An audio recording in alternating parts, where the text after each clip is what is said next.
નમસ્કાર, હું છું કિરણ કાપુરે. નવા વર્ષના આપ સૌ દર્શકોને શુભકામના. વરિષ્ઠ પત્રકાર પ્રશાંત દયાળ આપણી સાથે છે. ગત વર્ષના છેલ્લા દિવસે ગુજરાત રાજ્યને નવા ઇન્ચાર્જ ડીજીપી મળ્યા છે, ડૉક્ટર KLN રાવ. આ ડીજીપી ની નિમણૂકની પ્રક્રિયા કેવી હોય છે એમની, અને એમના ઉદ્દેશ શું હોય છે, સાથે સાથે આપણે એમની સત્તા શું હોય છે અને પોલીસના શું સુધાર કરી શકે, એ દરેક વિષય પર પ્રશાંતભાઈ સાથે થોડી વિગતે વાત કરીએ. પ્રશાંતભાઈ, સૌથી પહેલાં તો ડૉક્ટર KLN રાવ જે ડીજીપી બન્યા છે, head of the police force, આ નિમણૂક કેવી રીતે થાય છે એ જરા આપણે દર્શકોને સમજાવીએ. પહેલાં તો દર્શકોને એ કહેવું પડશે કે જે કોઈ IPS અધિકારી તરીકે યુનિયન પબ્લિક સર્વિસ કમિશનમાંથી આવે છે, ત્યારે દરેક માણસના જીવનમાં એ પોતાનું એક સ્વપ્ન હોય છે કે હું આટલી ઊંચાઈએ જઈશ. એમ દરેક IPS અધિકારીનું એક સ્વપ્ન હોય છે કે હું DGP તરીકે નિવૃત્ત થઈશ, એટલે કે head of the police force ના નામે હવે વળી DGPની જગ્યાને ઓળખવામાં આવે છે. અત્યાર સુધી જે DGP હતા વિકાસ સહાય, એ 6 મહિના પહેલાં આમ તો નિવૃત્ત થઈ ગયા હતા. DGP કોણ હોય એટલા માટે મહત્વનું છે કારણ કે રાજ્યના જે DGP છે એને સીધો નાતો સરકાર સાથેનો હોય છે, અને સરકારની સાચી ખોટી બધી સૂચનાઓ ત્યાં આવતી હોય છે, અને પછી ત્યાંથી પોલીસ તંત્ર ચાલતું હોય છે. DGPની પોસ્ટ એ માત્ર હું એવું કહીશ કે કાયદો અને વ્યવસ્થા જાળવવા માટેની છે એવું નથી હોતું. ઘણા બધા એવા ઓપરેશન હોય છે, પોલિટિકલ ઓપરેશન, જે DGP એ પાર પાડવાના હોય છે. તો DGP બહુ મહત્વની નું પદ છે. આપણે ત્યાં જે કાયદો વ્યવસ્થા માટે આપણે જે વ્યવસ્થા ઊભી કરી છે કે DGP કોણ બનશે, એના નિયમો છે. પહેલો તો નિયમ એવો છે કે તમારે જેમને DGP બનાવવાના હોય અને સૌથી 5 સિનિયર અધિકારી હોય એના નામ UPSCમાં મોકલવાના હોય છે. એ 5 પૈકી એક નામ UPSC પસંદ કરતું હોય છે, અને જેનું નામ પસંદ કરે એ DGP બને છે. સામાન્ય સંજોગોમાં એવું થાય છે કે જે 5 નામ મોકલવામાં આવ્યા છે એમાં જે પ્રથમ સિનિયર છે એ જ એને DGP બનાવે છે, અને UPSC મંજૂરી આપે પછી રાજ્ય સરકાર DGP બનાવી શકે છે. પણ ઉત્તર પ્રદેશ એક એવું રાજ્ય છે જ્યાંની સરકાર એવું માને છે કે DGP કોને બનાવવા એ ભારત સરકાર કે UPSC કેવી રીતના નક્કી કરે, આ તો અમારો વિષય છે. તો શું જોગવાઈ છે? તો એવી જોગવાઈ છે કે તમારે ઇન્ચાર્જ DGP કોઈને પણ બનાવી શકાય. તમને લાગે 5, 7, 10 જે તમારા DGP રેન્કના અધિકારીઓ છે એમાંથી તમને પસંદ આવે એવા માણસને તમે ઇન્ચાર્જ DGP બનાવી શકો, કાયમી DGP નથી બનાવી શકાતા. એટલે UP આ પદ્ધતિથી કામ કરે છે. એ UPSCને કોઈ દિવસ નામ મોકલતું નથી. ગુજરાતમાં એ પરંપરા છે કે આપણે નામ મોકલીએ છીએ UPSCને. આ વખતે પણ 5 નામ મોકલવામાં આવ્યા હતા. હવે જે સૌથી વધુ મજબૂત દાવેદાર હતા DGP થવા માટે, એમાં સિનિયોરિટી પ્રમાણે તો KLN રાવ, જેને અત્યારે ઇન્ચાર્જ DGP 31મી સાંજે બનાવવામાં આવ્યા. પણ સૌથી મજબૂત એમના પછી કોઈ દાવેદાર હતા તો અમદાવાદના police commissioner GS Malik, Gyanendrasinh Malik, એ અગાઉ BSFમાં ડેપ્યુટેશન કરીને આવ્યા છે, અને છેલ્લા લગભગ 2.5 વર્ષથી એ અમદાવાદના પોલીસ કમિશનર તરીકે ફરજ બજાવે છે. એ બહુ મજબૂત દાવેદાર એટલા માટે માનવામાં આવતા હતા કારણ કે એમનો નાતો સીધો જ કેન્દ્રીય ગૃહમંત્રી છે અમિત શાહ એમની સાથે છે, એમની ગુડબુકમાં પણ છે. એટલે એવું માનવામાં આવતું હતું કે શક્ય છે કે GS મલિકને પણ બનાવવામાં આવે. ભાજપ સરકારની એક બહુ મજાની કામ કરવાની પદ્ધતિ છે. એ જે માણસ લાયક હોય એને સમયસર એની લાયકાત પ્રમાણે કોઈ પદ મળતું નથી. તમને લટકાવીને તડપાવી એ પદ આપવાની એમની સ્ટાઇલ છે. ઉદાહરણ રૂપે કહીએ તો 3 મહિના થઈ ગયા, 11 IPS અધિકારી એવા છે ગુજરાતમાં કે જે SP હતા અને એમને DIGના પ્રમોશન આપી દીધા, અને DIG થાય એટલે એમને પોસ્ટિંગ આપે કોઈ પણ સરકાર. આ સરકાર આ 11 IPS અધિકારીને SP માંથી DIG બનાવી દીધા, એમને પોસ્ટિંગ નથી આપતી. આ લોકો ઘરે બેઠા છે, એમની પાસે 3 મહિનાથી કોઈ કામ નથી. એટલું જ નહીં, પોસ્ટિંગ નથી આપ્યું માટે આ 11 IPS અધિકારીઓને પગાર પણ નથી મળતો. તો આ વિશે આઈપીએસ અધિકારીઓ કશું આઈપીએસ અધિકારી તો શું છે, કોણ બગાડે સરકાર સાથે? ખરેખર તો એમનું આઈપીએસ અધિકારીઓનું આઈપીએસ એસોસિએશન છે, અને આઈપીએસ એસોસિએશનમાં રજૂઆત કરે તો સરકાર સુધી વાત પહોંચે, પણ કોણ નારાજ કરે સરકારને એવી સ્થિતિ છે. એટલે કોઈ નારાજ નથી કરતું, કારણ કે છેલ્લે બદલી તો સરકાર નક્કી કરતી હોય છે. તમે એક થોડા આડાવડા થાવ એવું અમને એવું લાગે કે આપણા નિયંત્રણમાં નથી તો તમને કરાઈ પોલીસ એકેડેમીમાં મૂકી દે, સ્ટેટ ક્રાઇમ રેકોર્ડ બ્યુરોમાં મૂકી દે, આવી ઘણી બધી બ્રાન્ચો છે. પણ ડૉક્ટર KLN રાવને ઇન્ચાર્જ, આમ તો એમનો સમયગાળો એટલો બાકી છે કે એમને કાયમી પોસ્ટ મળી શકતા, કાયમી નિમણૂક, પણ એમને ઇન્ચાર્જ બનાવવામાં આવ્યા. હા, આમાં 2-3 શક્યતા છે. પહેલાં તો એવું હતું કે જ્યારે કેન્દ્રમાં સરકાર જુદી હતી, રાજ્યમાં જુદી હતી. અત્યારે એવું કારણ આપવામાં આવ્યું છે કે યુપીએસસી જે છે એની મિટિંગ મળવી જોઈએ, એ મિટિંગ નથી મળી. અચ્છા. એટલે હજી ત્યાંથી યુપીએસસીમાંથી કાયમી ડીજીનું નામ નથી આવ્યું, એટલે અમે આને ઇન્ચાર્જ બનાવીએ છીએ. આ આપણને પણ ખબર પડે છે, આ KLN રાવને પણ ખબર છે કે જો સરકાર ઈચ્છતી તો અહીંયા જો નિર્ણય કરવો હોય તો મિનિટોમાં થાય છે. તાત્કાલિક ગૃહમંત્રી કે ભારત સરકારના અધિકારી સૂચના આપે યુપીએસસીને કે મિટિંગ બોલાવો, તમારે જે નામ પસંદ કરવું છે, તો કલાકમાં થઈ શકતું હતું. પણ એમને નથી કરવું. નથી કેમ કરવું એનો એક પ્રશ્ન અથવા એનું એક કારણ અથવા એનો એક તર્ક એવો છે કે એક વખત તમે એમને ડીજીપી બનાવી દો, પછી નિયમ એવો છે કે એ ડીજીપીને તમે 2 વર્ષ હટાવી શકતા નથી. આ સ્થિતિમાં મને એવું લાગે છે કે સરકાર ડૉક્ટર KLN રાવને તપાસવા માગે છે કે આ અધિકારી ડીજીપી તરીકે આપણને કેટલા અનુકૂળ છે. બરાબર. અનુકૂળ છે માટે જ ઇન્ચાર્જ બનાવ્યા છે, અનુકૂળ ના હોત તો ઇન્ચાર્જ પણ ન બનાવ્યા હતા. અને સૌથી અગત્યનું એવું છે, એમની પાસે બહુ મહત્વના ચાર્જ છે ડીજીપી સિવાય. એ ગુજરાતની જેરોના પણ વડા છે, એ ગુજરાત CID ક્રાઇમ બ્રાન્ચના પણ વડા છે, અને હવે રાજ્યના પણ એ વડા થયા. એમને અનુકૂળ છે, પણ છતાં પણ એ તપાસવા માગે છે. ને આ પ્રકારે એમણે ઘણા ડીજીને પહેલાં ઇન્ચાર્જ બનાવ્યા અને પછી એમને કાયમી ડીજી તરીકે પોસ્ટિંગ આપેલું છે. ભૂતકાળમાં છે કે PP પાંડે પણ ઇન્ચાર્જ ડીજીપી હતા, ગીતા જૌહરી પણ ઇન્ચાર્જ ડીજીપી હતા, પ્રમોદ કુમાર ઇન્ચાર્જ ડીજીપી હતા, ચિત્તરંજન સિંહને ઇન્ચાર્જ ડીજીપી બનાવ્યા પછી એમને કાયમી ડીજી બનાવ્યા હતા. એટલે તપાસે છે સરકાર. તો મને એવું લાગે છે કે આ KLN રાવ માટે સરકારની ગુડ બુકમાં ખરેખર ગુડ છે એવું બતાડવાની આ પરીક્ષા છે. પણ સરકાર સાથે આ ડીજીપીનો નાતો કેવો રહ્યો છે? એટલે એ ક્યારે સરકાર એવું ઈચ્છે કે ભાઈ હા આ બરાબર છે, અમને ફાવશે, એ પ્રકારનું કોઈ ઉદાહરણ તમારી પાસે? આમાં એવું છે કે ડીજીપી આમ તો head of the police force છે, બહુ મહત્વની જગ્યા છે. સરકારમાંથી જે સૂચનાઓ આપે છે એનો અમલ કરવાનો હોય છે. છતાં head of the police force તરીકે એ સત્તા તો એમની છે કે સરકારનો આદેશ માનવો કે નહીં, કારણ કે યુનિયન પબ્લિક સર્વિસ કમિશનમાંથી આવે છે, એ ભારત સરકારના સીધા તાબાના અધિકારીઓ છે. પણ હવે સ્થિતિ એવી નિર્માણ થઈ છે કે કેન્દ્રમાં પણ એક જ પાર્ટીની સરકાર છે, રાજ્યમાં જે પાર્ટીની સરકાર છે, તમે ન માનો એમનું તો તમને એ ખસેડી શકે. ભૂતકાળમાં આવું થયું છે. PC ઠાકુર નામના અધિકારી હતા, સરકારને ખૂબ ગુડ બુકમાં હતા, જેલોના વડા પણ હતા પહેલાં, પછી એમને ડીજીપી પણ બનાવવામાં આવ્યા, અને સ્થિતિ એવી નિર્માણ થઈ કોઈક કારણસર સરકાર સાથે એમને વાંધો પડ્યો, એને ચાલુ ડીજીપીમાંથી એમની બદલી ભારત સરકારમાં કરી દેવામાં આવી. આ પહેલો કિસ્સો હતો કે કોઈ દિવસ ડીજીપીને જે ડીજીપી થયા હોય અને પછી ડેપ્યુટેશન ઉપર તમે બહાર મોકલી દો. બહુ અપમાનજનક સ્થિતિ એમણે PC ઠાકુરની કરી નાખી હતી. કયા કારણે કરી એનું કારણ બહાર નથી આવ્યું, પણ એ સ્થિતિ આવી કે હવે જે રાજ્યના ડીજીપી રહ્યા હોય એને તમે બહાર મોકલી દો, તો PC ઠાકુરે તરત રાજીનામું ધરી દીધું હતું. એમનું રાજીનામું મંજૂર પણ કરી દેવામાં આવ્યું. તો ડીજીપીની પોસ્ટ બહુ મહત્વની છે, એની સાથે એટલી જ જવાબદારીવાળી છે કે જો તમે રાજ્યને અનુકૂળ નથી, હવે રાજ્યને અનુકૂળ થવું એટલે શું? તમારે ઘણા બધા સમાધાન કરવા પડે. જે વાત સાથે તમે સંમત નથી એવા અધિકારીઓને જો સરકાર મૂકવા માંગતી હોય તો તમારે મૂકવા પડે.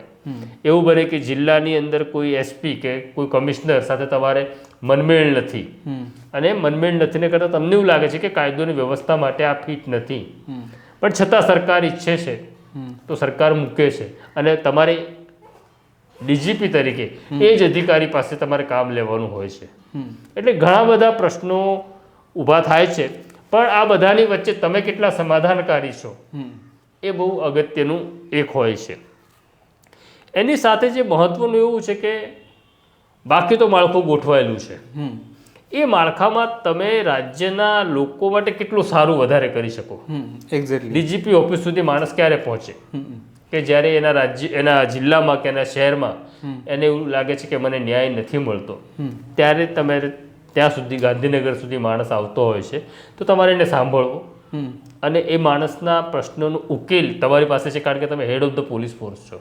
એ વિશ્વાસ સાથે આવે છે કે મારો પ્રશ્નનો ઉકેલ અહીંયા આવશે, તો એનો વિશ્વાસ અકબંધ રાખવાનું ગુજરાતના નાગરિકનો એ બહુ મહત્વની જવાબદારી ડીજીપીની હોય છે. અને ત્રીજું એવું છે કે પોલીસની સ્થિતિ છે ને અનાથના દીકરા જેવી છે, એને માય બાપ નથી.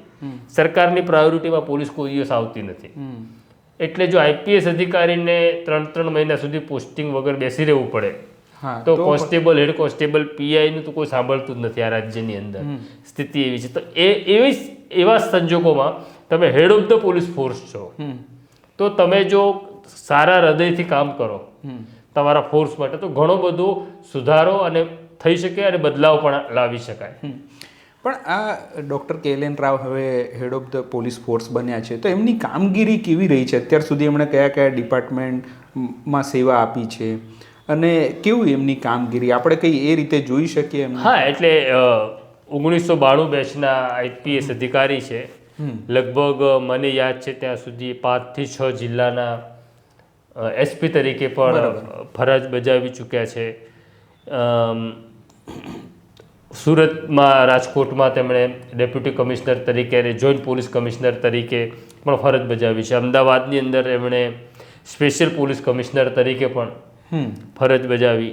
છેલ્લે જેલમાં એમનો જે ગાળો છે, જેલ ડીજી તરીકે કે એડિશનલ ડીજી તરીકે, બહુ લાંબો ગાળો છે. આટલો લાંબો ગાળો કોઈ અધિકારીનો રહ્યો નથી. જેલ ડીજીપી થવાનું આઈપીએસ અધિકારીઓ પસંદ કરતા નથી, કારણ કે એને એક્ઝિક્યુટિવ પોસ્ટિંગ અધિકારીઓ માનતા નથી. પણ KLN રાવનો ગાળો બહુ લાંબો રહ્યો. એમણે ઘણા બધા, એટલે જેલનું નામ હવે બદલાઈ ગયું છે, સુધારણાત્મક પ્રવૃત્તિ થયું છે. એ દિશામાં એમણે ઘણું કામ કર્યું. ખાસ કરી કોરોના જેવો કપરા કાળમાં એ કામ બહુ અઘરું હતું, કારણ કે કોરોના કાળમાં તમે કેદીને બેરેકમાં અલગ અલગ કેવી રીતના રાખી શકો, પણ છતાં એમણે ત્યાં કેટલાક પ્રયોગો કર્યા હતા અને એમણે અલગ રાખવાનો અને જેલની અંદર કોરોના વિકરાળ ન બને, કેઝ્યુલિટી ન થાય, માણસ મરે નહીં, એની સાવચેતી એમણે રાખી હતી. પછી જ્યારે એમને ગુજરાત CID ક્રાઇમ બ્રાન્ચનો હવાલો સોંપવામાં આવ્યો અને જેલનો હવાલો ચાલુ રાખીને ત્યાં મૂકે, ત્યારે થોડોક લોકોને અંદાજ આવી ગયો હતો કે હવે સરકાર આમનો ઉપયોગ કરવા માગે છે અને સરકાર અમને ડીજીપી બનાવશે, એવું ધીરે ધીરે ચિત્ર સ્પષ્ટ થયું હતું. ઓકે, હવે જ્યારે તમે પોલીસ વડા હોય રાજ્યના, તો તમારે પોલીસના બહુ જ બધા પ્રશ્નો હોય છે. એટલે અત્યારે જે પ્રશ્ન એક આવી રહ્યો છે કે પગાર નિયમિત થશે કે નહીં, એનો એક પ્રશ્ન છે. તો એમાં ડીજીપી શું કરી શકે? નહીં, અને બીજા પ્રશ્નો કેટલાક છે. આ બહુ શરમજનક ઘટના છે ગુજરાત માટે કે ગુજરાત પોલીસ પાસે અત્યારે બજેટ નથી, માટે પગારમાં વિલંબ થશે આવો આદેશ થયો છે. જિલ્લામાં અને શહેરોમાં પગાર નહીં થાય. આ બહુ ગંભીર સ્થિતિ છે. આ સ્થિતિમાં રાજકીય નેતાઓ જે છે, એટલે મંત્રીઓ છે, એમની તો વિશેષ જવાબદારી છે. પણ જ્યારે આ સવાલ પત્રકારોએ મંત્રીના પ્રવક્તા જે છે, મંત્રી છે જીતુ વાઘાણી, એમને પૂછ્યો ત્યારે એમણે એવું કીધેલું કે ભૂતકાળની અંદર કોંગ્રેસ અંબાજી મંદિર પાસેથી લોન લેતી હતી, તો આ કંઈ જવાબ નથી. આ તો અને 30 વર્ષથી તમે સત્તામાં છો, પછી આવા ફાલતુ કારણો આપો છો કે કોંગ્રેસ કરતી હતી, કોંગ્રેસે ભૂલ કરી માટે તો લોકોએ કાઢી મૂકીએ ને. હવે કોંગ્રેસે ભૂલ કર્યા પછી એ જ ભૂલો તમે કરો છો કે પોલીસનો પગાર ન થાય અથવા મોડો થશે. એ સ્થિતિ બહુ ખરાબ છે. આ સ્થિતિમાં ડીજીપીની ભૂમિકા બહુ અગત્યની હતી. ડીજીપીને ખબર હતી, એટલે અગાઉના ડીજીપીને વિકાસ સાહેબ કે આપણી પાસે બજેટ નથી, તો બજેટ નથી તો કોઈ પણ રીતે સમયસર ફાઇનાન્સ ડિપાર્ટમેન્ટમાંથી બજેટની ફાળવણી થઈ જાય અને પગાર 1લી તારીખે થવો જ જોઈએ, એવું કરવામાં એમની નિષ્ફળતા થઈ હોય એવું મને લાગી રહ્યું છે.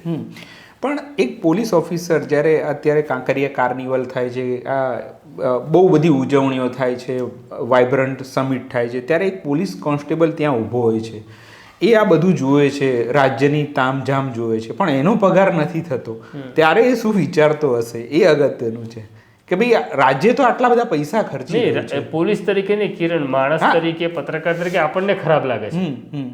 બરાબર છે, કારણ કે ઘણા બધા પોલીસ કર્મચારીઓ એવા હશે કે એમનો EMI ચાલતો હશે, એમની બેંકમાંથી એમનો હપ્તો કપાતો હશે, કોઈકને બાળકની ફી ભરવાની હશે, કોઈક બીમાર હશે. આ બધી સ્થિતિમાં કોઈ પણ માણસનો, એટલે ખાલી પોલીસમાં જ નથી કહેતો, તમે ખાનગી કંપનીમાં પણ નોકરી કરતા હો તો તમારું એક નિયત તારીખે તમારો પગાર થતો હોય છે અને પગારને આધારે એક મધ્યમ વર્ગના માણસની બધી વ્યવસ્થા ગોઠવાયેલી હોય છે. તો ખરાબ તો ચોક્કસ લાગે ને.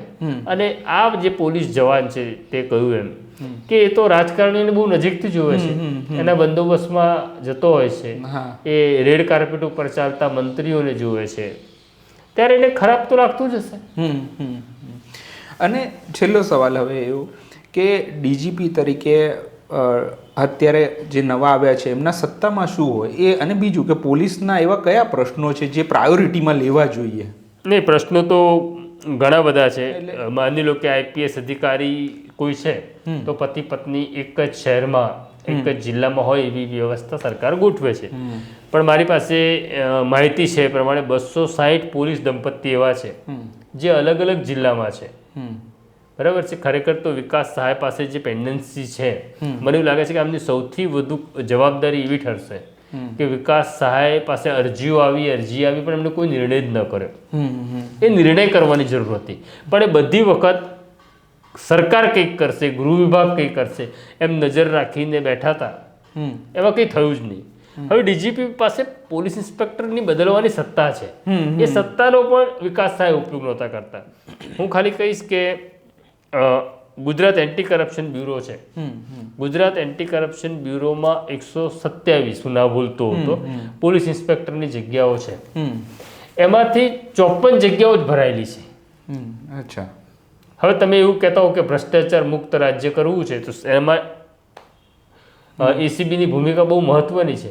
તો 127 PI તમારી પાસે છે ત્યારે તમે 54 જ આપો છો એમને, તો બાકીની જગ્યા પણ તમે ભરતા નથી. તો ઘણું બધું કામ વિકાસ સહાય મૂકીને ગયા છે, એ કામ ડૉક્ટર KLN રાવે કરવાનું છે. પણ સવાલ એવો છે કે હવે તમને ઇન્ચાર્જ બનાવ્યા છે, ડીજીપીના તમામ પાવર્સ છે જ, ઇન્ચાર્જ હોય કે કાયમી હોય પાવર્સમાં કોઈ ફેર પડતો નથી, પણ તમને ઇન્ચાર્જ બનાવે છે એટલે હવે તમારા મનમાં પેલો ડર આવે કે હું કોઈક નિર્ણય કરીશ ને ખોટો પડીશ તો.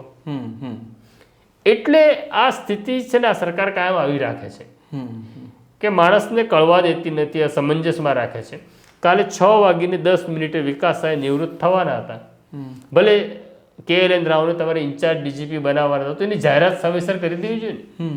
વિકાસ સહાયને તમે 2.5-3 કલાક સુધી ચાર્જ છોડવા દેતા નથી કારણ કે તમારી પાસે ઓર્ડર નથી.